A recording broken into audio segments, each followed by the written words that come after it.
내 말씀은 고린도전서 4장 10절에서 16절 말씀입니다. 우리 그리스도 때문에 어리석으나 너희는 그리스도 안에서 지혜롭고 우리는 약하나 너희는 강하고 너희는 존귀하나 우리는 비천하여 바로 이 시각까지 우리가 줄이고 목마르며 헐벗고 매맞으며 정처가 없고 또 수고하여 친히 손으로 일을 하며 모욕을 당한 적 축복하고 박해를 받은 적 참고 비방을 받은 적 권면하니 우리가 지금까지 세상에 더러운 것과 만물의 찌꺼기같이 되었도다. 내가 너희를 부끄럽게 하려고 이것을 쓰는 것이 아니라 오직 너희를 내 사랑하는 자녀같이 구원하려 하는 것이라. 그리스도 안에서 일만 서성이 있으되 아버지는 많지 아니하니 그리스도 예수 안에서 내가 복음으로서 너희를 낳았음이라. 그러므로 내가 너희에게 권하노니 너희는 나를 본받는 자가 되라. 아멘. 하나님은 넉넉히 이기는 힘을 주십니다. 믿습니까? 오늘 찬양대가 그것을 넉넉히 이기느니라. 여러분들도 환경도 이기고 자신도 이기고 세상도 이기길 바랍니다. 산을 바라보니까 푸른 산이 붉은 산으로 또 푸른 은행잎이 노란 은행잎으로 바꾸어졌어요. 그걸 볼 때마다 아하, 올해도 한 해가 가는구나. 저 화려함 뒤에는 조금 있으면 겨울이 오겠지. 여러분, 가는 세월 잡지 못하고 오는 세월 막지 못합니다. 인생은 다 세월의 물길 속에 다 거기에 있어요. 청춘을 유지하고 싶으나 청춘을 유지할 수 없이 노년으로 흘러가는 것이 인생인데, 그러나 우리가 기뻐하고 찬양하는 것은 우리의 종착역이 길 대신 예수님 안에, 진리 대신 예수님 안에, 생명 되시는 그리스도 안에서 천국이라고 하는 게 보장되어 있기 때문에 노년이 와도 환하게 웃을 수 있는 여유가 생겨요. 할렐루야. 여러분, 고향이 가까우면 가까울수록 그 밀리는 그 힘든 시골길이라도 고향이 가까우면 더 행복하잖아요. 비포장 도로길을 가면서도 고향이 가까우면 그 흔들리는 것을 잘 극복을 하고 설렘이 있듯이 구원의 소망을 가지고 날마다 새로워지기를 주의 이름으로 축원합니다. 그리고 오늘 성경에 보면 예수님을 만났던 바울 사도가 전도 여행 동안에 교회를 세웠던 고린도 교회에다가 편지를 한 내용이 있습니다. 그게 오늘의 본문이에요. 그 내용을 가만히 살펴보면 그들에게 편지를 쓰기를, 여러분은 나와 아볼로를 본받아야 됩니다. 그랬어요. 바울은 나는 심는 자였고 아볼로는 물 주는 자였습니다. 그리고 우리를 닮아서 여러분 말씀 밖으로 넘어가지 마세요. 그럽니다. 여러분, 하나님의 말씀은 바로 반석이시고, 반석은 진리, 성경이 진리인데 성경 밖으로 나가지 마라. 성경 밖으로 나가지 마라.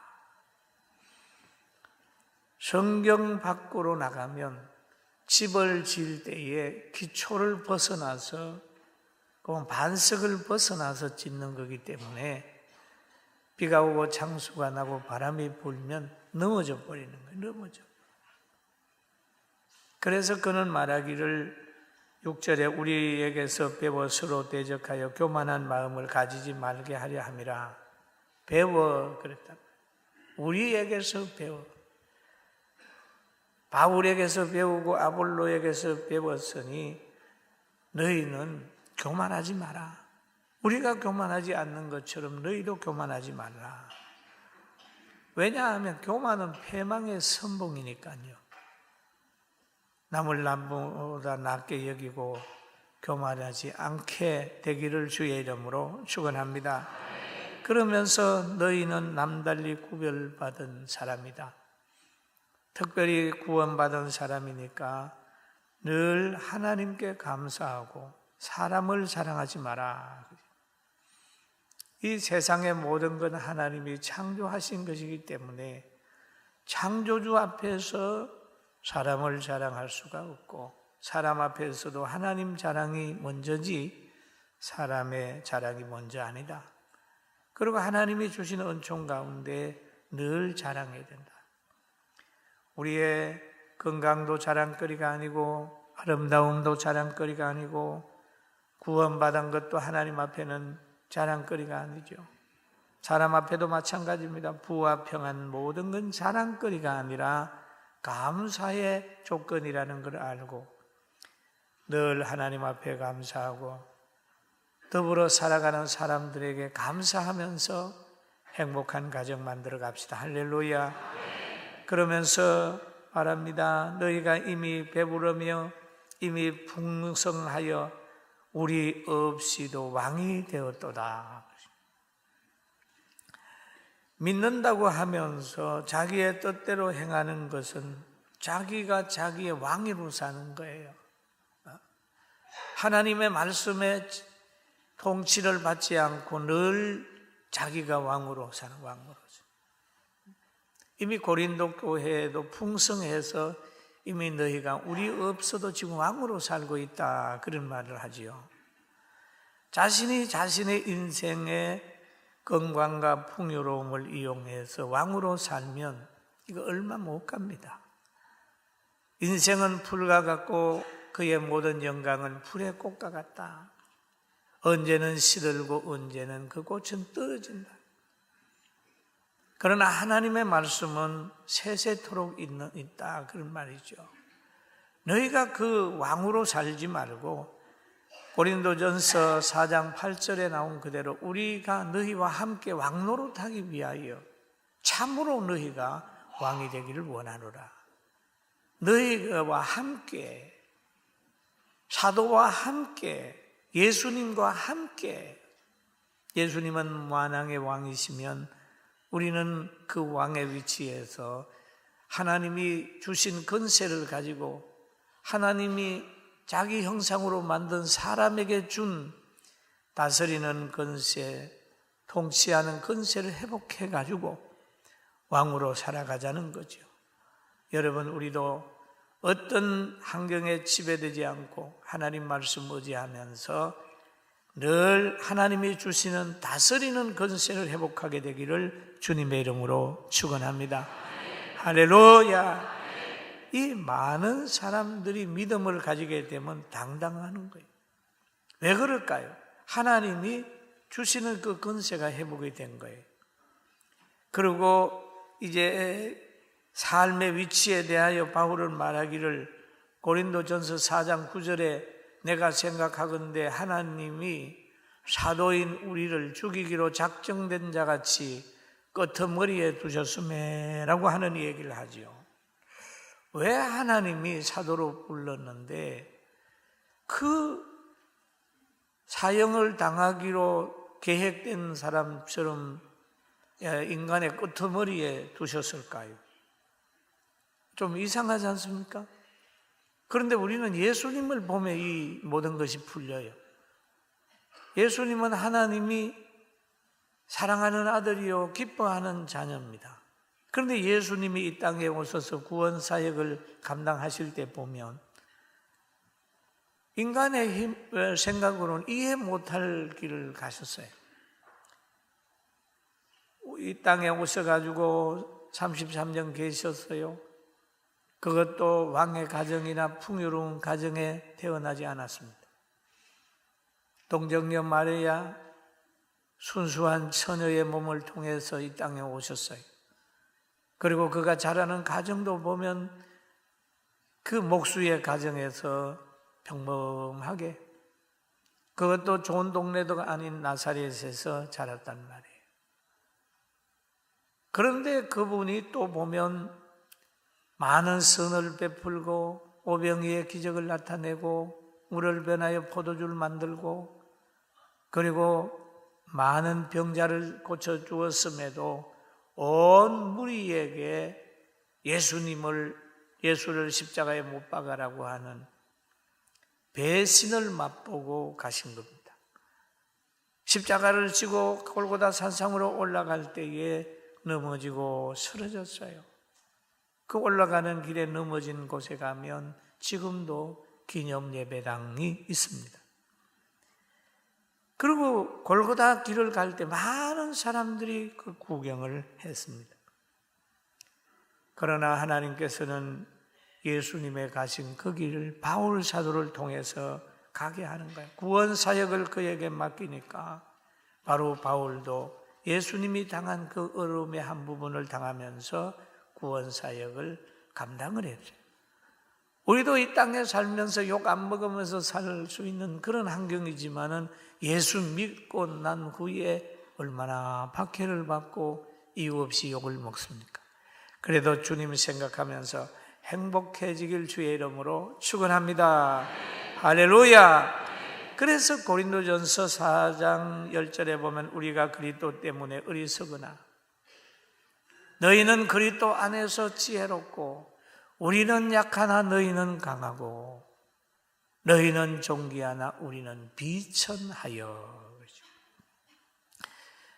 바로 바울 사도 같은 분들이 어리석게 보이는 것은 성도를 지혜롭게 하기 위해서고 그가 약하게 되는 것은 성도를 강하게 하고 존귀하게 하기 위하여 그의 직분을 잘 감당을 하는 거죠. 네?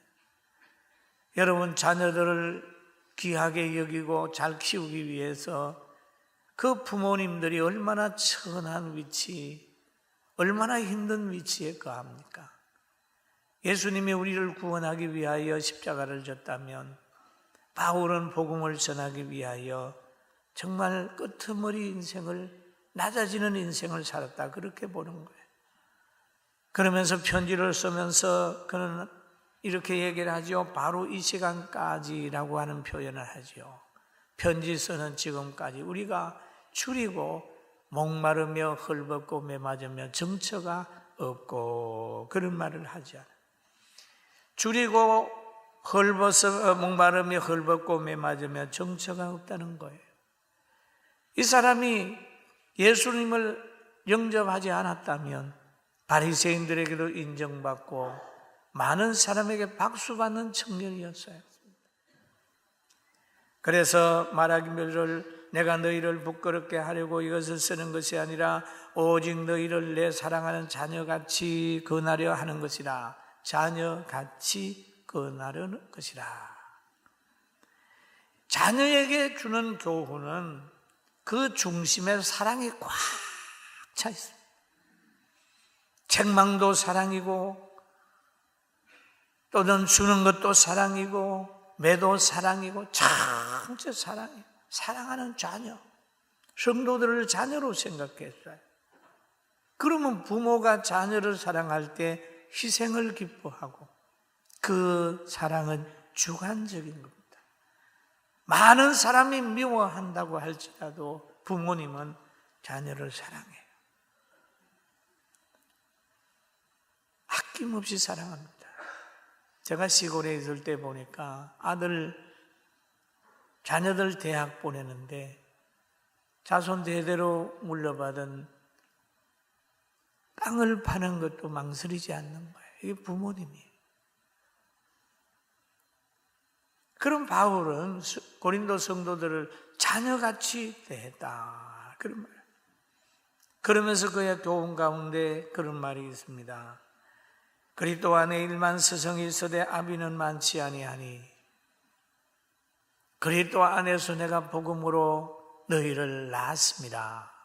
그럼 복음으로 낳았다는 말은 나는 너희를 아비처럼 대한다. 복음으로 너를 낳았다. 스승의 역할은 뭡니까? 늘 가르치는 역할이지요. 순종케 하는 역할이지요. 그런 역할이에요. 스승과 아비는 다른 거예요. 스승은 공부 잘하고 자기 말 잘 듣고 그런 사람들을 마음에 두고 있는 거예요. 서성이에요. 그러나 아비의 마음은 어떨까요? 말 안 들어도 변함없고 약해도 변함없고 그렇게 희생적으로 사랑할 수 있는 마음이죠. 그래서 여기에 보면은 이 서성같이 사역한 사람이 이제 아볼로인데, 아볼로도 보면 아주 정확하게 말씀을 의지하면서 살았습니다. 그리고 이 하나님의 말씀의 절대성, 모든 성경은 하나님의 감동으로 된 것으로 라고 하는 걸 믿고 가르치다. 이 좋은 서성이에요. 참 긍정의 힘은 복음에서 나오고 축복도 복음에서 나오고 건강도 복음에서 나오고 행복도 복음에서 나옵니다. 할렐루야. 믿습니까?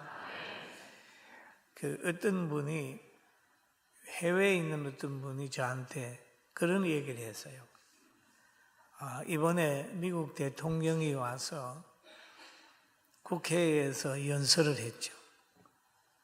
야, 얼마나 많은 박수를 받는, 그걸 끝까지 들었다. 끝까지 듣고 나서 가슴이 찡했다는 거예요. 왜? 저런 대한민국에 대한 자부심을 우리나라 대통령에게 들었으면 너무 좋을 텐데 어떻게 외국 대통령에게 우리 역사 공부를 들었다. 그런 생각을 하면서 해외에 있는 분이 연락이 왔어요. 그러면서 그 사람이 그러더라고요. 자녀에게 영어 공부를 시킬 때 그 연설문을 가지고 시켜야 되겠다고. 그런 얘기를 하더라고요.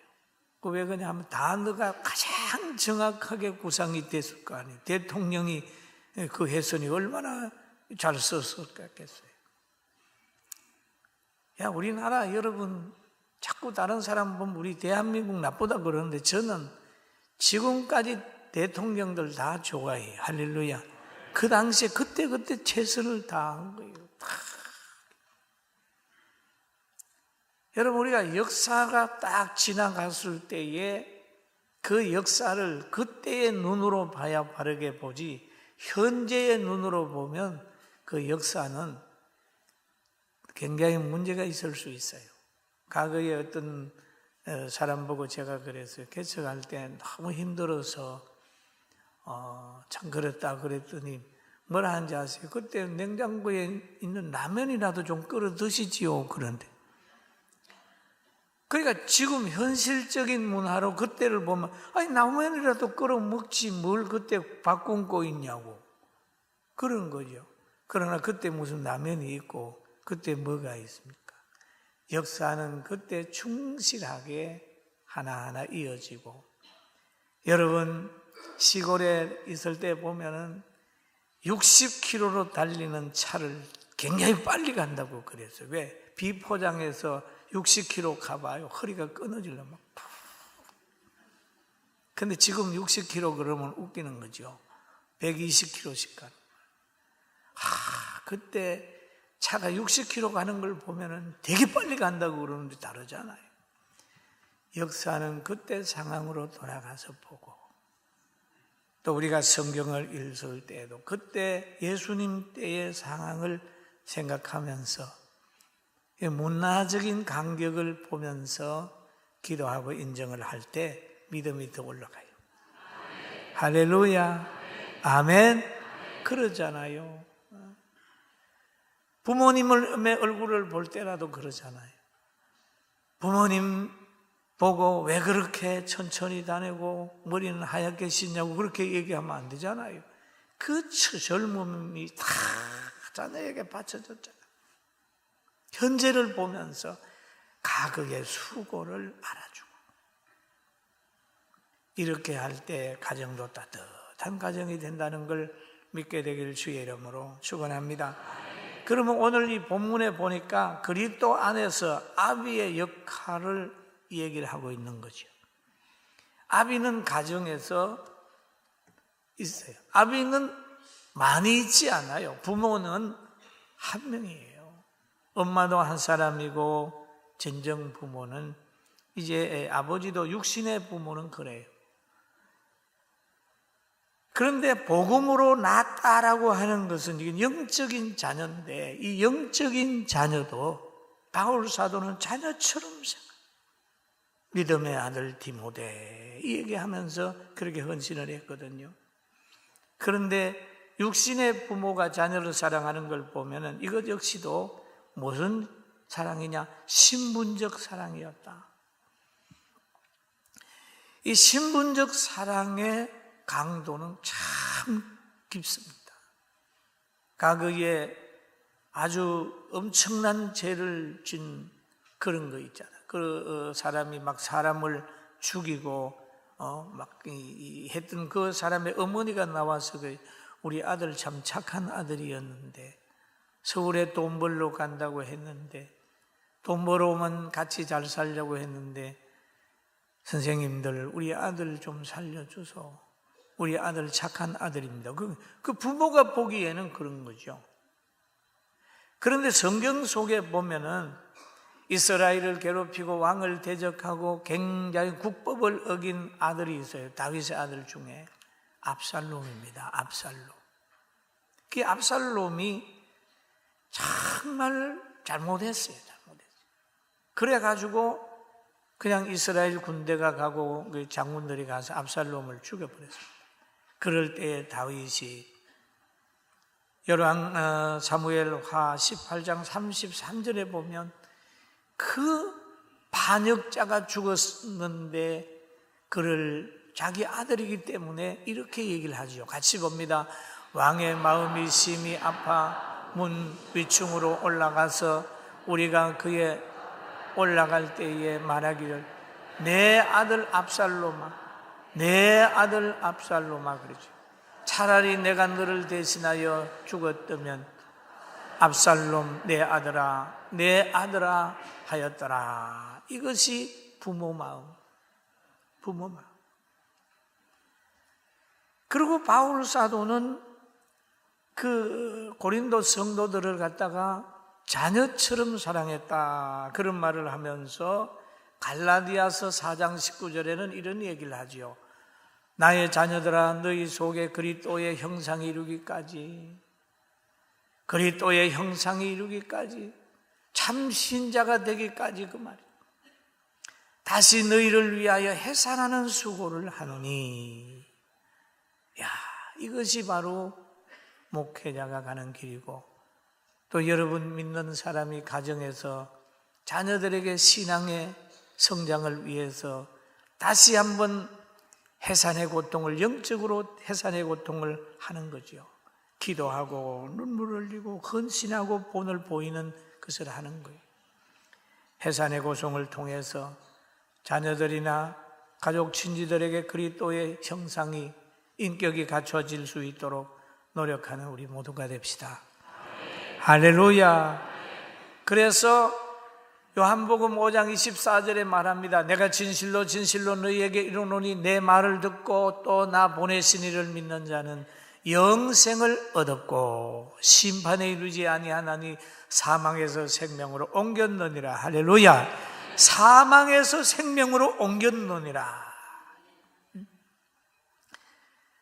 예수 믿는 사람은 사망에 있을 수 없고 생명으로 옮겼다고 그랬습니다. 생명으로 옮김을 받은 사람으로 당당하게 생명력을 가지고 살게 되길 주의 이름으로 축원합니다.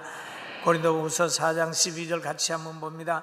그런즉 사망이 우리 안에서 역사하고 생명은 너희 안에서 역사하느니라. 그 말이죠. 사망. 구원 사역을 하는 데는 구원 사역을 방해하는 사람으로 인하여 엄청난 박해가 있어요. 그러나 박해를 받으면서 계속 복음을 전하면 복음을 듣는 사람이 생명이 넘치고 일어나는 거예요. 네.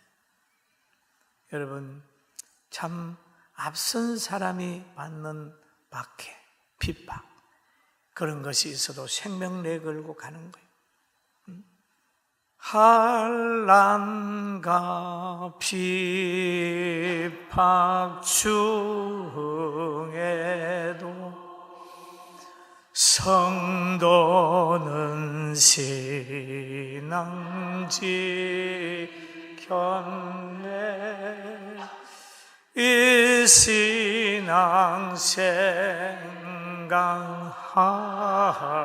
때에 기쁨이 충만하도다.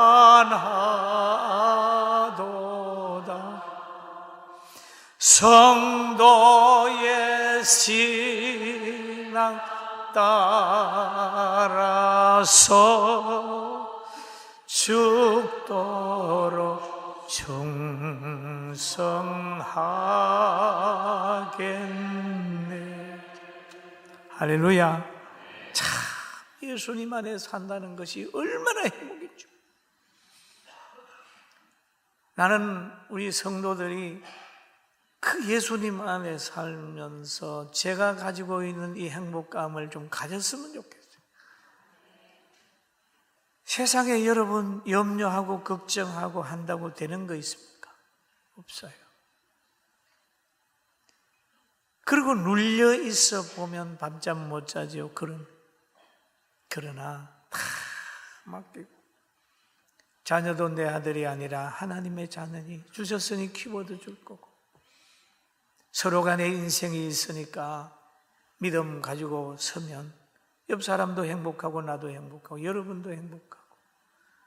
그런데 어둠에 속한 사람들은 특징이 뭐냐 하면 자기 마음에 안 맞으면 자꾸 괴롭혀요. 자기 마음에 안 맞으면 자꾸 욕해요. 그게 어둠에 속한 사람의 특징입니다. 여러분, 우리는 남을 살리고 칭찬할지언정 험담하지 말고 사랑하고 그렇게 행복하게 삽시다. 그리고 이제 다음 주간이면 그거잖아요. 다음 주간은 추수감사절이다. 왜 추수감사절을 지킵니까? 하나님이 지키라 그래서 지키는 거예요. 이 추수감사절을 지키라고 하는 것은요, 저 애굽 사람이나 바벨론 사람이나 이런 사람이 아니라 가나안 복지 들어가서 농사하는 그들을 향해서 지키는 것입니다. 그리고 추수감사절 저 불신자들 보고 지키라는 게 아니라 예수 믿는 우리들 보고 하나님이 지키라고 그러고 또 하나님께 영광을 돌리라고 하는 거니까 온 교회 어린 아이들부터 어른에게 있으니까지 감사하는 마음으로 함께 동참해서 영광을 하나님께 돌리게 되길 주의 이름으로 축원합니다. 이스라엘 백성에게 신명기 16장 17절까지 보면은 이렇게 명령을 했어요. 너희 가운데 한번 같이 봅니다. 너희 가운데 모든 남자는 1년에 3번씩 본 무교절과 칠칠절과 초막절에 너희 하나님 여호와께서 택하신 곳에서 여호와께 베이되 빈손으로 여호와께 베이지 말고 각 사람 내 하나님 여호와께서 주신 복을 따라 그 힘대로 드릴지니 물질이 있는 곳에 마음이 있으니까 너희가 풍성한 복을 받았으면 풍성하게, 없으면 없는 대로 주신 복을 따라. 여러분, 이번 추수감사절 학습 세례도 받고 주신 복을 따라 감사하면서 그 드린 것이 이웃을 향하여 모든 사람들에게 아름답게 쓰여지고 하나님의 나라에 확장되는 그런 축복을 만들어가기 위하여 하늘의 미랄의 역할을 잘 감당하고 오늘 이 시간 이후에 바울 사도처럼 찌꺼기 같은 인생, 끄트머리의 인생 같은 위치에 있다 할지라도 주님 바라보면서 희망을 갖게 되길 주의 이름으로 축원합니다. 할렐루야. 일어나야 돼. 나는 왜 이렇게 소외되어 있나? 나는 의지할 사람이 없어. 내가 넘어지면 아무도 잡아주지 않을 거야. 내가 돈 떨어지면 어디 가서 한 푼도 얻을 사람이 없어 라고 생각하는 분 좌절하지 마십시오. 하나님은 일용할 양식을 주실 뿐만 아니라 하나님께 기도하면 길이 있다는 걸 알고 다시 시작해서 영육간의 복을 체험하게 되길 주의 이름으로 축원합니다. 기도하겠습니다.